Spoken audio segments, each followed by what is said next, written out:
Saudi Rauf అనే దుర్మార్గుడు నేను గత 3 రోజులుగా మాట్లాడుతున్నాను. జరిగిన అక్రమాల గురించి మాట్లాడుతున్నాను. సమాధానం ఇవ్వడం లేదు. ఎందుకు సమాధానం ఇవ్వడం లేదు? నువ్వు రా మీడియా ముందు వచ్చి సమాధానం ఇవ్వు. నువ్వు షాహీ జామియా మస్జిద్ తాలీం స్థలంలో ఏదైతే ఎక్సర్సైజ్ చేస్తారో ఒక తాలీం ఉంది ఆదోని పట్టణంలో. ప్రతి ఒక్క మైనార్టీకి తెలిసిన విషయం అది. అక్కడ ఇల్లు కట్టుకున్నారు. నువ్వేం చేసినావు? నువ్వేం చేయలేదు. ఈరోజు ప్రెస్ మీట్ పెట్టడానికి కారణం సౌదీ రౌఫ్. షాహీ జామియా మస్జిద్ గురించి నేను చాలా ప్రశ్నలు అడిగిన. ఒక్కదానికి సౌదీ రౌఫ్ సమాధానం ఇవ్వడం లేదు. ఎందుకు? షాహీ జామియా మస్జిద్లో నువ్వు చేస్తున్న అరాచకాలు ఇంత లేవు. షాహీ జామియా మస్జిద్లో తాలీం స్థలం ఉంది, ఎక్సర్సైజ్ చేసే స్థలం.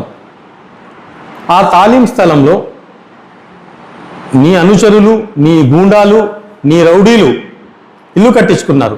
అది ఎవరి స్థలం? షాహీ జామియా మస్జిద్కి సంబంధించిన స్థలం. నేను గత 3 రోజులుగా ప్రశ్నిస్తున్నాను. నువ్వు జవాబు ఇవ్వడం లేదు, సమాధానం ఇవ్వడం లేదు. నువ్వు నీతో ఉండే గూండాలతో, నీతో లబ్ధి పొందిన వాళ్ళతో ఎవరెవరైతే మీడియా ముందు వచ్చి మాట్లాడుతున్నారు వాళ్ళంతా షాహీ జామియా మస్జిద్కి సంబంధించిన షాపులను అమ్ముకొని తిన్నవాళ్లే, నీ దగ్గర డబ్బులు తీసుకున్న వాళ్ళే వచ్చి మీడియా ముందు మాట్లాడుతున్నారు. నువ్వు ఎందుకు రావడం లేదు మీడియా ముందు? షాహీ జామియా మస్జిద్ డెవలప్మెంట్ గురించి నేను మాట్లాడుతున్నాను. నువ్వు దానికి సమాధానం ఇవ్వలేకుండగా నువ్వు ముస్లిం మైనారిటీస్లో హిందువులు ముస్లింలు అని చెప్పే మాట చెప్పి ముస్లిం మైనారిటీస్లతో మైండ్ గేమ్ ఆడుతున్నావు. మాట్లాడితే బీజేపీ ఎమ్మెల్యే అంటావు. ఆయన ఎమ్మెల్యే ఆదోని నియోజకవర్గానికి, మనందరికీ ఆయన ఎమ్మెల్యే. ఆయన చేసిన మంచి పనులు అందరికీ తెలిసిందే. మాట్లాడితే నీ మనుషులు నిన్ను ప్రశ్నిస్తే నువ్వు బెదిరిస్తావు.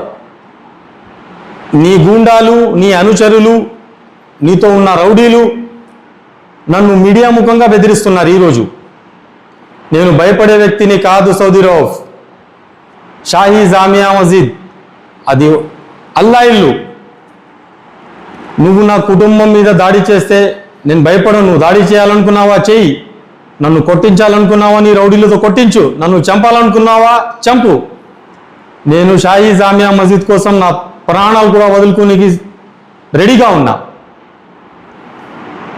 నువ్వు ప్రశ్నిస్తే సమాధానం చెప్పలేకుండగా నువ్వు బెదిరిస్తావు. ఇంతకుముందు చాలామందిని నువ్వు బెదిరించినావు. నువ్వు 10-20 గుండాల్ని పెట్టుకొని బ్లాక్మెయిల్ చేస్తావు, బెదిరిస్తావు. షాహీ జామియా మస్జిద్కి గత 10-12 సంవత్సరాలుగా నువ్వు ఒకడే కూర్చున్నావు అక్కడ. ఆధునిలో ఇంకా పెద్ద మనుషులు ఉన్నారు. నేను చెప్పినాను, ఆ పెద్ద మనుషులందరితో మాట్లాడి ఎలక్షన్ షాహీ జామియా మస్జిద్లో జరపాలా, లేదా నువ్వు రిజైన్ చేయాలా. షాహీ జామియా మస్జిద్లో ఆధునికి సంబంధించిన మత పెద్దలు, గురువులు, ఎడ్యుకేటెడ్ పర్సన్స్, లాయర్స్, గౌరవస్తులు, మర్యాదస్తులు, మైనారిటీస్ చాలామంది ఉన్నారు. వాళ్ళు 5 మంది కలిసి షాహీ జామియా మస్జిద్ డెవలప్ చేస్తారు. నువ్వు ప్రశ్నిస్తే నీకు భయం. నేను మస్జిద్ నుంచి బయటపోతే నువ్వు అసలు పోయేకే నుంచి నీకు ఇష్టం లేదు. అందుకనే నువ్వు ఏమి ఇస్తున్నావో, ఏం తీసుకుంటున్నావో నీ గూండాలతో నీకు మాట్లాడేకి రాదు. రౌఫ్ రా, నువ్వు మీడియా ముందు వచ్చి మాట్లాడు. అలా కాకుండా నువ్వు నన్ను బెదిరిస్తున్నావు. రాజకీయాలు మేము చేయడం లేదు. నేను కూడా ఒక మైనారిటీ వ్యక్తినే. మైనారిటీస్కి అర్ధరాత్రి పని పడితే నేను కూడా నిలబడతాను. నువ్వు, నీ అనుచరులు ఏ విధంగా మాట్లాడుతున్నారు? నేను టీడీపీ పార్టీకి సంబంధించిన వ్యక్తి అని చెప్పి నువ్వు చెప్తావు. నిన్నటి రోజున నీ అనుచరుడు బీఎస్పీ కండువా వేసుకొని వైఎస్ఆర్సీపీ పార్టీకి ఓటేయద్దండి, టీడీపీ పార్టీకి ఓటేయద్దండి, బీజేపీ పార్టీకి ఓటేయద్దండి, జనసేన పార్టీకి ఓటేయద్దండి అని చెప్పి చెప్తున్నాడు. బీఎస్పీ పార్టీకి ఓటేయండి అని చెప్పి చెప్తున్నాడు మీడియా ముఖంగా. ఆ వీడియో నిన్న ఆధునిక ప్రజలందరూ చూస్తున్నారు. చాలా మంది చూస్తున్నారు. మళ్ళీ అదే వ్యక్తి మన ఆంధ్రప్రదేశ్ రాష్ట్ర ముఖ్యమంత్రి గారు నారా చంద్రబాబు నాయుడు గారి దగ్గర పోయి కంప్లైంట్ చేస్తాడంట. మైనార్టీ మినిస్టర్ ఆయన దగ్గర పోయి కంప్లైంట్ చేస్తాడంట. అంటే వాళ్ళు టీడీపీ వాళ్ళు కాదా? ఓట్లు టీడీపీకి వేయకూడదు, నువ్వు టీడీపీ వాళ్ళ దగ్గర పోయి కంప్లైంట్ ఇస్తానంట. ఇది ఎంతవరకు న్యాయం? షాహీ జామియా మస్జిద్లో ఎవరైతే మీడియా ముందు వచ్చి మాట్లాడుతున్నారో వాళ్ళంతా నీతో లబ్ధి పొందిన వాళ్ళే. షాహీ జామియా మస్జిద్ షాప్స్ అమ్ముకుని తిన్న వాళ్ళే. నేనేం మాట్లాడాను మీడియా ముందు వచ్చి? షాహీ జామియా మస్జిద్ గ్రౌండ్ చూడండి, పోయి టాయిలెట్స్ పోతున్నారు, అక్కడంతా ముళ్ళ చెట్లు, టాయిలెట్స్ పోతున్నారు. షాహీ జామియా మస్జిద్లో నేను నిన్న నమాజ్ వెళ్ళినాను, ఫ్రైడే రోజు. మైక్ సరిగా లేదు. ఏం డెవలప్మెంట్ చేస్తావు నువ్వు మస్జిద్కి? నువ్వు చెప్పు, ఏం డెవలప్మెంట్ చేస్తావు? నువ్వు సమాధానం నా ప్రశ్నకి. నువ్వు ఎందుకు రావడం లేదు మీడియా ముందు? నువ్వు నన్ను బెదిరించే పని చేస్తున్నావు.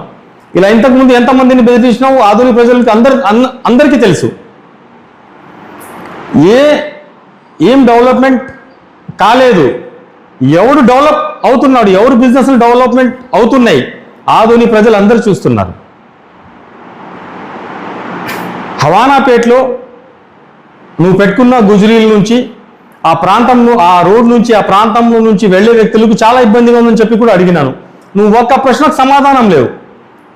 నీ గుండాలని, నీ రౌడీలని, నీ అనుచరులను, నీతో లబ్ధి పొందిన వాళ్ళతో, నీతో బెనిఫిట్ పొందిన వాళ్ళు మీడియా ముందు వచ్చి మాట్లాడుతున్నావు. ఇది ఆధునిక ప్రజలందరికీ తెలిసిన విషయం. రావు, నువ్వేమనుకుంటున్నావు? ప్రజలకేం తెలియదు అనుకుంటున్నావా?